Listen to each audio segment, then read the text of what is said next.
welcome, welcome. How are you doing? Good, thank you. Thank you so much for having me on, and I am honoured to be on your series.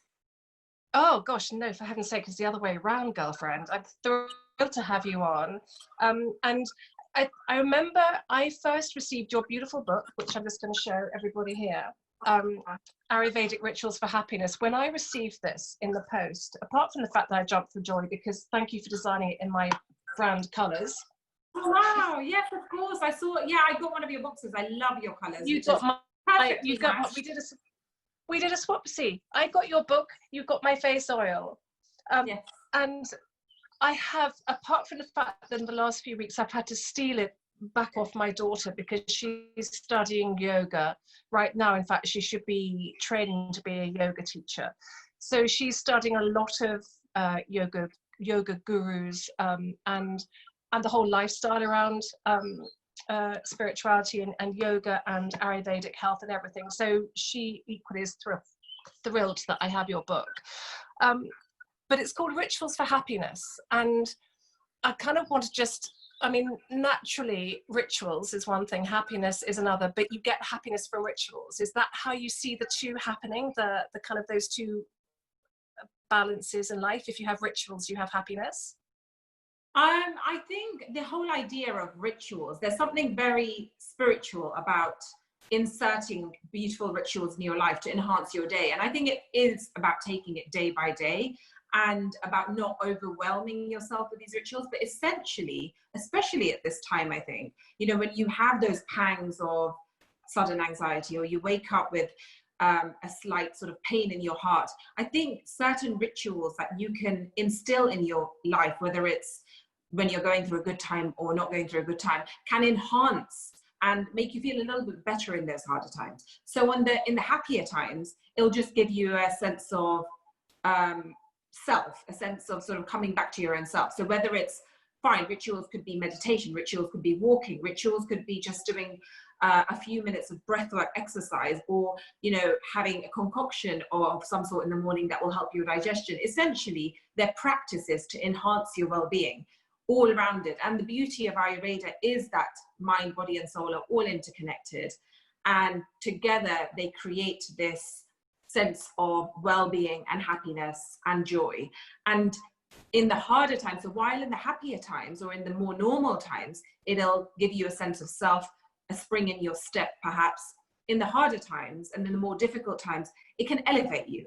It can, so for example, waking up with listening to a beautiful playlist, which just makes you feel better in the morning, will actually stop that sort of, stop you getting into the sympathetic nervous system, where you kind of get that sort of slightly beating heart, and hopefully elevate your day. Or going out for a walk and getting all those oxygen molecules in and seeing nature, hopefully that will enhance the way that you sort of your day goes, or you enhance your mood. So essentially these things are just there, these practices are there to create a few habits. And of course those things can be changed. I don't want no habits which are rituals should really be rigid. There's beauty in changing them all, but actually they create a sense of happiness and elevation during life. You're so right. And the minute you said mind, body, soul, it is that triad of balance. And if you, like, I have that, I don't know whether you can see it, but I've got a tattoo on my wrist, and for me that is the mind, body, soul. It reminds me of those balance points. And one of the things that there are so many aspects and principles to Ayurveda which are just so spot on for humankind, you know, but they've been, you know, around for generations, but they relate to so well to modern lifestyle, even though those practices and those rituals are something that's been taught, you know, from generations old. So I have to ask, where did you first come across Ayurvedic knowledge, or is this just something that just came from, you know, your mother's breast? Was this just something that was just in your DNA? While I wouldn't say it's in my DNA, I was brought up doing certain things that I write about in the book as well. You know, whether it's the Indian way of cooking with spices, which is just one thing, or the fact that my dad would give us Chyawanprash, which is a really Ayurvedic jam at night, or the fact that, you know, we would light the agarbatti, which is the incense stick, in the morning. My dad would do that, or put the morning ragas on. Now, none of these, I wouldn't say they're specifically Ayurvedic, but there are, the book that I've written encompasses the lifestyle that Ayurveda, because Ayurveda is lifestyle. Yes, it's medicine. Yes, it's there's a lot more to it, you know, massage, and there's so many tenets that comprise Ayurveda. But actually, it is a lifestyle. It's a way of living. And the way I was brought up, food is probably primary to that, because digestion is so important. But so many things affect that. You know, our brain, our stress levels affect our digestion. But essentially, it all comes back to digestion. So yes, I was brought up doing a lot of these things, not realizing they're called Ayurvedic rituals, or not knowing that actually a lot of this is rooted in Ayurveda. But it's only much later I realized that. That said, during my late teens and my 20s, I would travel to India a lot for different things, you know, spiritual experiences, and just to be in India. And my father would send me to different Ayurvedic health spas in India. You know, he would say, why don't you break this time up by going to this spa and doing a detox, or doing a 5-day stay there. And it was those stays in India. And at that time, I'd already started developing acne. I was putting on weight. So I thought, oh, well, why not? And that's when my passion for well-being really began. But I also, at that time, didn't know that the things that I did were Ayurvedic. I started thinking of Ayurveda as a destination rather than something that I practice at home.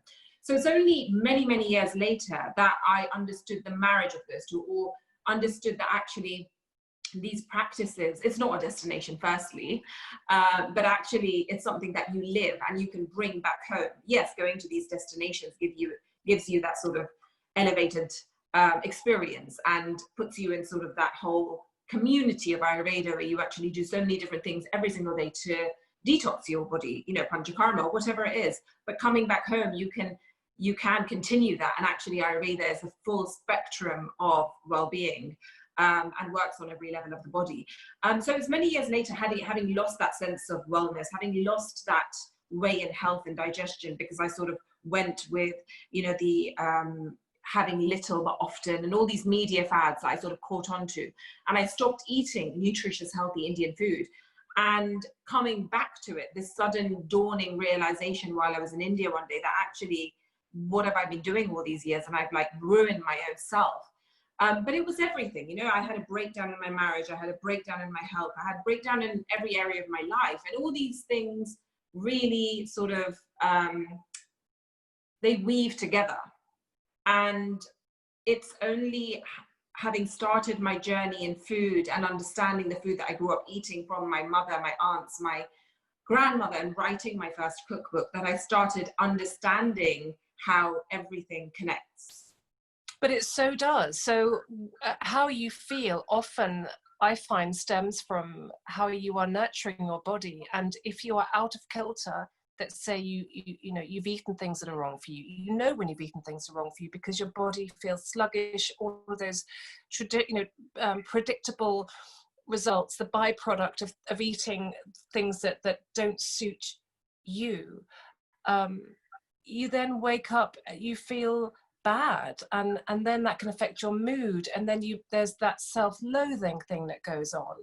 Whereas and I think it's because there is so much choice now, and we're so bombarded with, you know, food choices. But when you understand and you get the knowledge of health, taste, flavor, and this is all in the whole sort of wellness bowl, that you can indulge in beautiful taste experienses and enjoy the whole creativity of proper cooking. And I'm talking from seed to I'm talking about spices, you know, proper spices that haven't already been ground up for you. I'm talking about the ritual of grinding them, the whole kind of passage of creating something to for the self-respect, actually.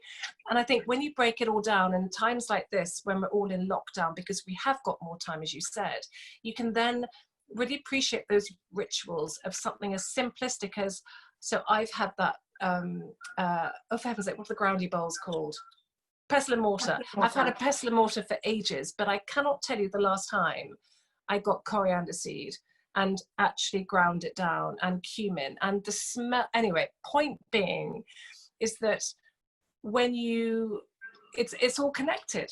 It's all connected. So the flow, you know, feeling stagnant, feeling, you know, beige, that horrible feeling where you know that you're not at your most energetic. You know, it passes, but you know that you can replace that with something far better, where you feel good. And it's not just those quick fixes. And I think that if you build up not only a healthy diet, because I'm obsessed by nutrition, I built my business on nutrition. But now that I balance a good diet with movement, with rituals, as you say, things like, and not being strict about it, not having such a you know, a firm, rigid structure to it, listening to the right sort of music, dancing, being free, going with the flow, and forgiving yourself if you're having a rubbish day. You know, we all have moments of feeling dark and, you know, depressed, but it just is, I guess I find from your book and from reading it and understanding that there's so much movement and balance, and that this feeling will be replaced by something else. And don't give yourself a hard time, and kind of really embrace the vibrancy. So that's what I get from India, full stop, actually, is just the energy, the vibrancy, and a lot of the inspiration that I get from everything that I create in my formulas and everything come from my memories of India too. But I'm just so glad that you've distilled it all into a book. Now, another question I have is curious, because I've recently done another analysis on my dosha. So apparently I'm Pitta, and I've just realized that I eat incredibly inappropriately for my type. And I'm so pissed off, because I'm not meant to have coffee. I'm not meant to have any hot drinks, no alcohol, which is fine, no nuts, no eggs, all the things I love. Wow. And I'm not meant to. So I'm just wondering whether or not I do myself a little test and properly do the right diet for my body type. Do you think I really should do that? Because I feel okay, my energy levels are okay. How important do you think that is, for just to have a little go and suck it and see, as they say? I think you could, if you're feeling fine, I think you could just maybe do less of the things and maybe not eradicate them completely. It's possible that if you were doing an intolerance test, which is kind of different, but it may come up with the same things. Now, the intolerance thing is usually that you've been having too much of those things for a while, and then you just need to like stop them for a few weeks and go back to them. That's very possible. I am not an Ayurvedic practitioner, so I can't tell you that going according to that. Of course, you should live according to your dosha, and if you know that, or if you know what the dosha is, then maybe you do just for a while do that and see how you feel. Or maybe a couple of days where you just avoid those things and then go back to one of them, go back to two of them. So just while you have the time, play around with those foods a little bit if they're not majorly affecting you. See if you feel any different. You know, if they're not major allergies, then it's not like you have to eradicate all of it. But they could be causing a little bit more heat in your body. But if you're feeling like that's not really happening, it's also possible that, you know, there's not, maybe you're just overdosing on those things and you just need to cut back a tiny bit so you can go back to the weeks. Like I said, I think it could be an intolerance, but I am not an expert in that field of knowing about. I just find it really interesting. I mean, I'm not one, I just like it, I like trying things because, you know, yes, I feel pretty good. I'm energized. I'm not sleeping so great, and I'm a real proper sleeper. And you talk about sleep in your book because obviously that is, we all need our sleep, and it's so important to get that restoration. But also half the thing is just, I mean, half the battle is won by living according to the principles of Ayurveda. So yes, if you're not going according to the Pitta dosha, don't be too hard on yourself for now. But if you're generally living by, say, for example, the circadian rhythm a bit more, and you wake up slightly earlier, you don't eat beyond, say, 6 or 7 p.m. if you can avoid it. If you're sleeping on a slightly emptier stomach and waking up and your system is fine, your digestive system seems to be working fine, and you have a bit of a routine that works with the sun, you know, you have your slightly heavier meal at night, that's half the battle, right? Like, a lot of people are not doing that, and therefore that's the first step to understanding why Ayurveda. And to be honest, it's not like Ayurveda is the only the only system in the world that's spoken about this. you know, we're choosing to speak about Ayurveda. There's a lot of knowledge in there, but I also speak in my book about how all these ancient systems and cultures really speak the same language. And living according to nature, living according to the sun and the day and the night, understanding that we have this circadian or diurnal rhythm, and also living by seasonal. So, you know, working with the seasons and eating seasonally. All of those things are part of that philosophy. And so understanding that actually doing these things, you're kind of winning it, half of it already. And then obviously, according to the dosha, is another whole spectrum or another part of Ayurveda, which is very important. But if you're not feeling terrible, then maybe that's not like the utmost importance. No, as you say, it's one aspect of it. But I think just it's, as you say, that this is something that we have been looking at in different cultures for generations. It's kind of how we came out of caves, right? So if you think about almost the shamanic way of looking at life, you know, how you harvest, how you understand the full moon. So it's those same principles of sort of earth, fire, moon, water, all of these natural aspects to nature, you know, have an influence on everybody. And I think it's just understanding them and just getting that knowledge, because I think it's something that certainly children don't grow up with, that knowledge of, you know, because everything is so modern and wrapped up in plastic that we've lost that touch of understanding why and where and how can we live in balance with nature. And I think that is something, because, you know, all of these powerful forces that surround us, that, you know, that I mean, as we know all too well with the fires in Australia just before COVID hit us, and then flooding, and I mean, everyone's talking about it being a biblical 2020. I think this is the power of nature. We must respect it and work with it. And I think that reflects all the way through everything that we do from the moment we wake up. But that is absolutely really, I remember somebody else telling me that before about, it's almost like a fasting. And I don't want to talk about food all the time and diet all the time, but I just think, you know, how you feel is so important. And if you respect your body, and therefore respect what you consume, then you will feel better. And then when you feel better physically, you feel better emotionally. And when you feel better emotionally, you are so much more open to see things and feel things, because it's just, you know, your endorphin levels are spiked, and that is just such a nice state of homeostasis to be in. And it really can develop and grow with somebody if they just connect. And I find that for me, I don't know, I'm sure you're a you practice yoga, right? Yes. I bet you stand on your head and stand upside down before you've even brushed your teeth in the morning. But I have found that it has helped me so much. Not just because of the movement and the discipline, because it's so hard, but also the power of breathing. It's again something that people don't think about so much. So my husband, I'm trying to teach him how to breathe properly, and it's all up here. He doesn't know how to breathe into his belly, and it's just extraordinary that some people, you know, are struggling with that as a concept. Whereas if they just, you know, gave into it and just really trusted it, then it's such a great way to be able to breathe into your pelvis and breathe into your, you know, your lower body, and not be so kind of adrenalized and up here. Because but also that understanding how the breath can calm you, can take you into the parasympathetic nervous system. It can elevate you. It can also play around with the serotonin, dopamine, and going to breathwork classes. I mean, I discovered the power of the breath when I first started yoga many years ago, and didn't really explore it. I just understood that taking that deep breath and slowing it down really calmed my nerves, because at the time I was going through a really hard time. And later on, years later, I started exploring that, because I started going to Kundalini yoga classes. And those yes. are, you know, just you come out of a class, you know, with a really phenomenal Kundalini teacher, and you literally feel like you're on a high. Or it could bring up emotions, but usually it can either calm you, elevate you. And there's so many things the breath can do.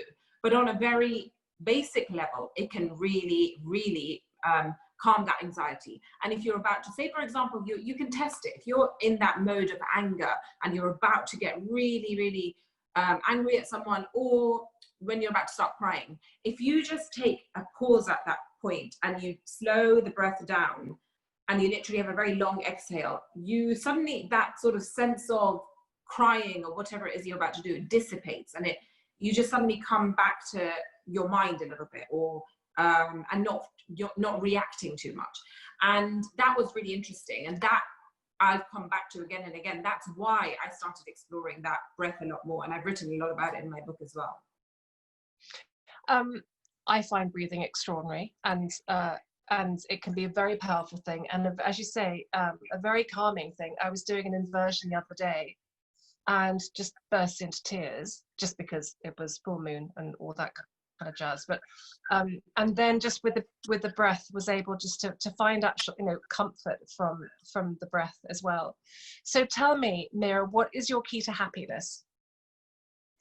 What is my key to happiness? I would say it really varies, but keeping to certain rituals during the week, making sure that I actually use those rituals, become a part of my day-to-day pattern and mechanics, and as natural to me as brushing my teeth, but also having other things I do during the week that may not be daily. So one of those things could be just the breath work. For me, that's really important. The other thing is making sure that I get a bit of that sunshine daily. Obviously not every day in London, but I need sun, and when the sun is out, that makes me very, very happy.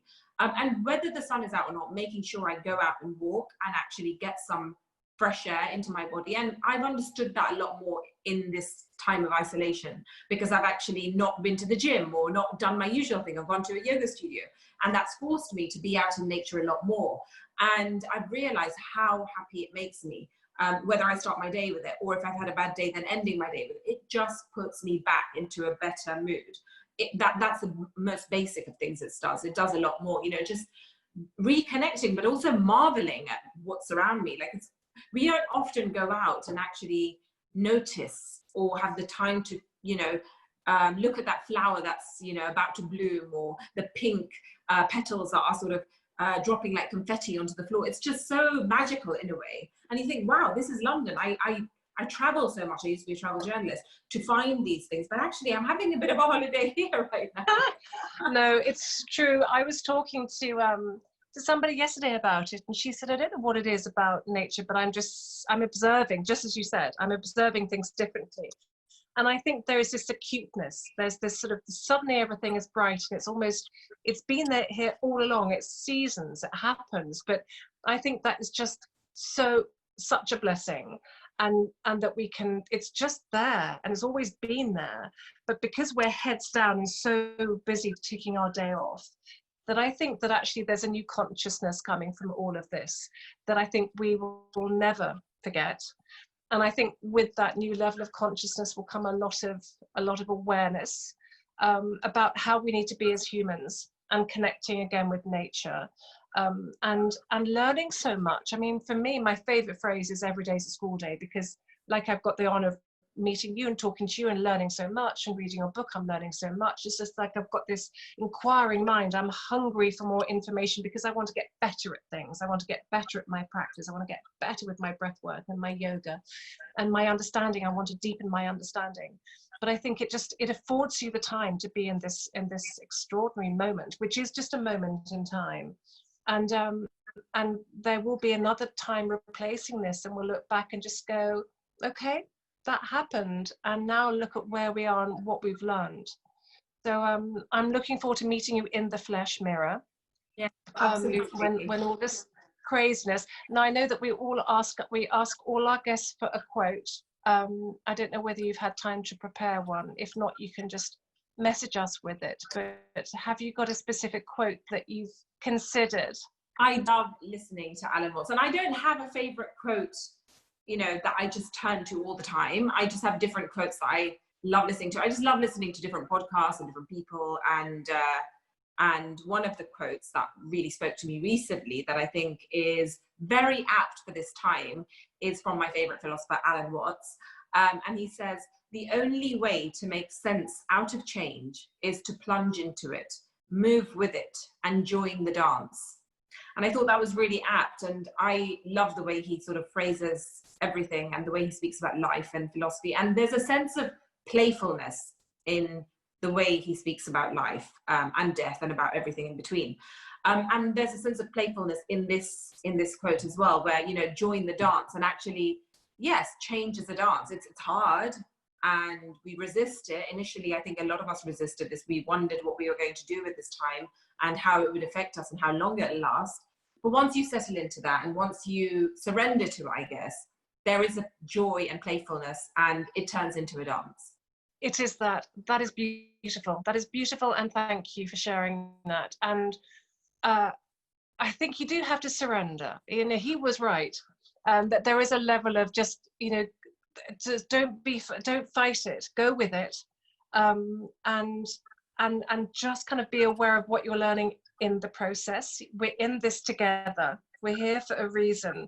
So turn it into something positive. And that is one thing that I am absolutely doing, as well as you, is to surround myself with positivity, philosophy.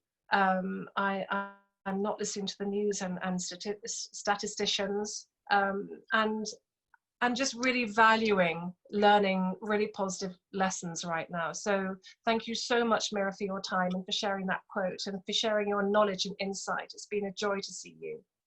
Thank you. It was wonderful speaking to you and all your positivity radiating through the phone. And I really look forward to meeting you because you've created such a beautiful brand and your products are delicious and beautiful. So I look forward to properly meeting, and thank you for creating your amazing brand.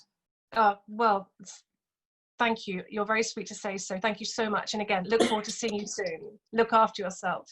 Thank you very much. Take care. Bye, Mira.